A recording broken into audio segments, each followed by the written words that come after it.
ne représente pas un chapeau, il représente un serpent bois d'hiver. Un éléphant. J'ai alors dessiné l'intérieur du serpent bois afin que les grandes personnes puissent comprendre. Elles ont toujours besoin d'explications. Mon dessin numéro 2 était comme ça. Voilà. Moussa, son crayon. Les grandes personnes m'ont conseillé de laisser de côté des dessins des serpents bois verts et fermés et de m'intéresser plutôt à la géographie, à l'histoire, au calcul, à la grammaire. C'est ainsi que j'ai abandonné à l'âge de 6 ans une magnifique carrière de peintre.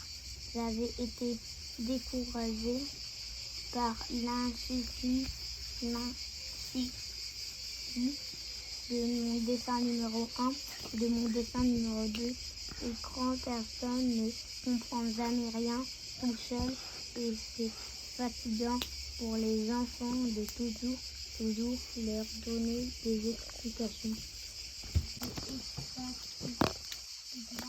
M'a beaucoup servi, j'ai fait reconnaître l'œil de la fille à l'horizon. C'est très utile.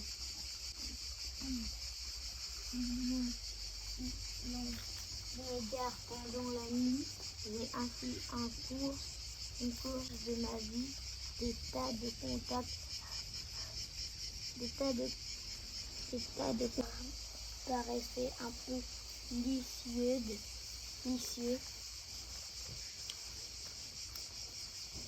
Un peu vicieux. Je faisais l'expérience sur elle de mon dessin numéro 1 que j'ai toujours conservé de vouloir savoir si elle était vraiment conversive, mais toujours elle me répondait c'est un chapeau. Alors ni de forêt vergie ni d'étoiles, je me mettais à crise d'école, de politique, de cravate, et la grande personne était bien contente de connaître un homme aussi raisonnable. J'ai ainsi personnes qui parlaient véritablement jusqu'à une panne dans les déserts du Sahara. Il y a 6 ans, quelque chose s'était cassé dans mon moteur.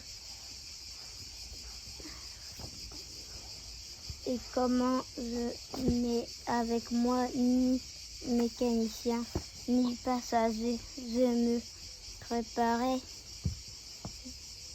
à essayer de réussir tout seul.